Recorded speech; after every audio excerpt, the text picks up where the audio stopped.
Greetings, ladies and gentlemen. Welcome to this latest edition of Tales from Outer Space, where I take stories from across the internet and read them for your entertainment. Now, if you like this sort of content, I would be truly honored if you hit the like button, and if you really like this content and like clicking buttons, I would also be really honored if you click the subscribe button. But more importantly, let's head on to tonight's story, Squishy Cybernetics, written by MarlynnOfMany. Hello, I said. Where would you like this? I waved an arm at the large pallet of boxes, bags, and miscellaneous other packaging. It was on one of our biggest hover sleds, and accompanied by some of our biggest crewmates. The water wheel at the loading gate burbled thoughtfully, sounding like a water jug given sentience. She extended what passed for an arm of her own and pointed indoors. You better bring it all the way in, over here. She glided inward, moving in that mysterious way I've never figured out. Someone shaped like a column of jello had no business scooting forward that quickly, no matter how much their lower end ripples against the floor. But I didn't have time for galaxy gazing. I had to help steer the hover sled. Regulations said that we needed someone on all four sides for a load this big, just in case of anti-grav mishaps. Didn't want it slamming into something breaking at this client's facility, or slamming into anything at all, really. But this place was some kind of high-tech manufacturing plant, and I didn't want to think about what kind of damage the crash could do. No mishaps today, though. The Frillian twins paced along on either side, all muscles and tight clothes. They'd left the flowy silks behind today, a solid choice. I couldn't see Z in the back, but I heard the quiet click of his bug feet. My own feet were silent in proper earth shoes as I tugged the steering handle and followed the water wheel. As I thought that we'd just take this thing to the far side of the big loading dock, unload it in an out-of-the-way spot to be unpacked later. But the water wheel kept going. She passed hover cars and wheeled carts, storage cabinets and bins, along with the baffling arrangements of pipes along one wall. Windows showed a glimpse of a busy manufacturing facility. I had no idea what they were making. Maybe I'd get a better look on the way out. Oh, hey, a human, I thought in surprise as I passed a bigger window. With a strong arm in his back, what in the world are they making together? I was already moving past and could only speculate about the intricate manufacturing projects that needed hands and tentacles at the same time. I was still wondering why the strong arm hadn't just pulled on the chair next to the human when the water wheel signaled for me to stop. Stopping, I announced for Z's benefit. We all came to a halt, and nobody crashed into anything. Hallelujah. Here, please, the water wheel said. She stretched her arm out into a long tendril to pick up a scrap of something blue that had fallen on the floor, and pointed at the empty space near several foam-topped tables. I'm needed out front. Hemi, can you oversee? Sure thing, came a voice from nowhere. Then a strong arm climbed out from under one of the tables. Found the last of the broken bits, by the way. The two of his tentacles were curled around pieces of some blue stuff, the same blue stuff the water wheel had picked up. The blue stood out against the dark red of his skin, but not as much as the four mismatched tentacles on the other side. They were a transparent blue-green, much like the water wheel's own tendrils. I tried not to stare, and failed. Thank you, water wheel said. I'll be back in a bit. She set her broken piece of whatever on the nearest table, then scooted through the door that was apparently soundproofed, because a cacophony of whirs and whooshes filled the air until it closed. Right, I said.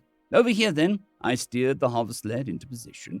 Then we all worked together to guide the detachable gravity platform onto the ground. That part already made me nervous, since it looked like the giant pallet that could crush me was floating through the air with just a touch of technological magic to make it go. I understand other models of industrial-sized hover sleds have more mechanical-looking gravity platforms, or regular forklift arms. Ours was the glowy magic kind, and it deposited the giant stack of objects with all of its precision of the best fairy tale enchantment. Perfect, said the strong arm. We'll unpack it from here, thanks. Our pleasure, I said. Z, finally able to see over the hover sled, got a good look at who I was talking to. Yeah, I'm sure you're fast at unpacking, he said, pointing with his pincher arm. Does that model form into blades? Sure does, the strong arm said, holding up a see-through tentacle that instantly flattened into a shape like a steak knife. Good for packaging stubborn latches and all manner of other things. And stabbing, Blop put in, to be immediately shushed by his sister. No stabbing on this job, she told him. The strong arm laughed. Yeah, it's just respectable tool use. They don't give these out to anyone who's going to do violence with them. I asked, is that Waterworld tech? Or I haven't seen one before. Yep. He turned the knife back into a tentacle, then into a variety of other shapes. One of the perks of working here, for sure. They're cagey about sharing tech. This is the best prosthesis I've ever encountered. I thought of the hard metal and plastic replacement limbs that were standard on Earth. They would be wildly out of place on this guy's squishy octopus body, and no amount of interchangeable attachments would be able to beat this kind of easy shape-shifting. I said, that looks really useful. It is. The loud door opened to admit a wall of sound, along with a human and strong-arm pair, which I realized with a start was actually just a human wearing more transparent tentacles on his back. Here's the new set, he said to the strong-arm, placing a clear box on the table that was full of a stack of more flat blue things. They appeared to be cut into very specific shapes. I might have been curious about what they were for, if not for the much more interesting thing to be curious about. Hello, I said. Does everyone who works here get extra limbs? The tan human grinned. If they want them, and they pass the screening, of course. But you gotta leave them here each day, if they're a bonus kind, and as opposed to the replacements. The strong arm wiggled its tentacles in a taunting manner. I can open packages and slice food so easily at home.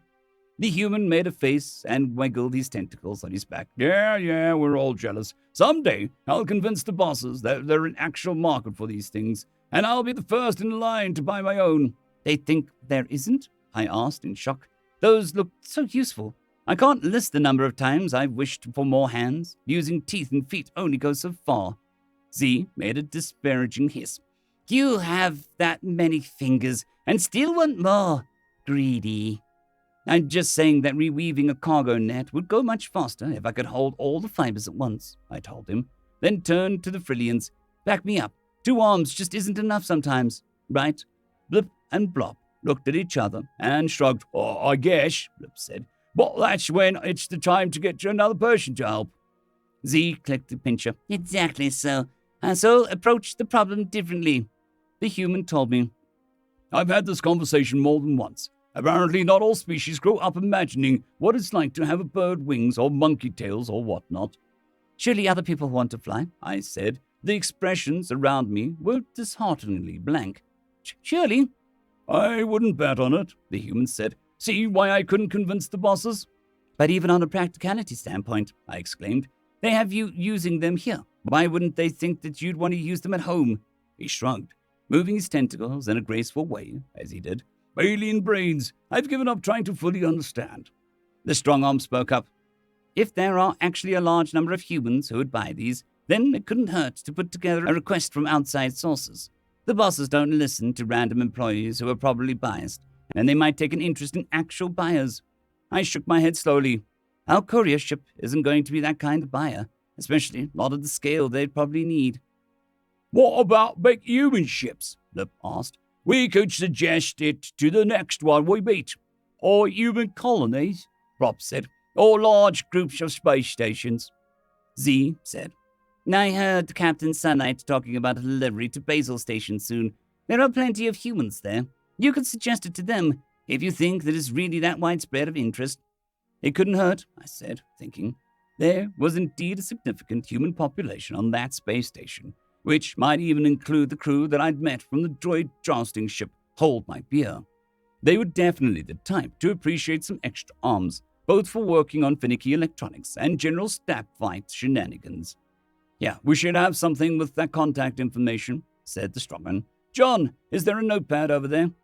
Yeah, I got it. The human leaned over a table and used his tentacles to lift a stack of books so that he could pull out a small notepad at the bottom. That may have been a showing off. Here you go. He handed it to me with his regular hand. Thanks, I said. I'll see if I can find the right ears to whisper into. Best of luck, he said. My partner has asked me no less than half a dozen times if I could sneak a set home to play around with, but I'm not going to risk the job. I laughed, hoping that I wasn't blushing. Oh man, I wasn't even going to mention the bedroom applications.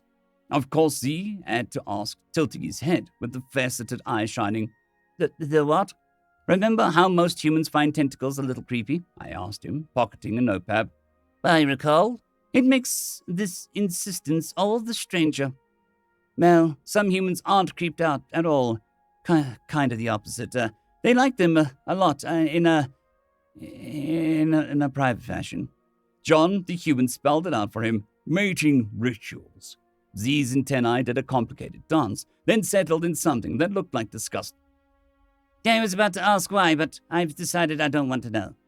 Yeah, best not to, I agreed. Anyway, very useful extra arms, good for a wide variety of activities. Other humans will likely be interested. Very likely, John agreed.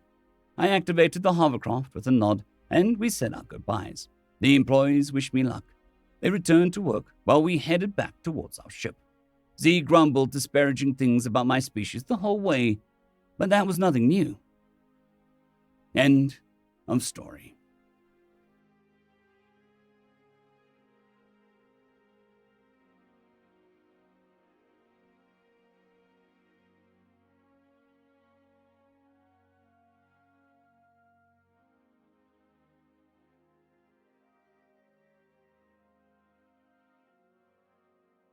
I'd quickly like to thank the T5 peeps: Cold War Boomerwaffen, Severin Cerberus, Bushmaster 177, Henry the Red, Caspar Arnholtz, Cold War Boomerwaffen, Elijah Silvercross, Dragzoon WRE, and Severin Cerberus. Thank you very much.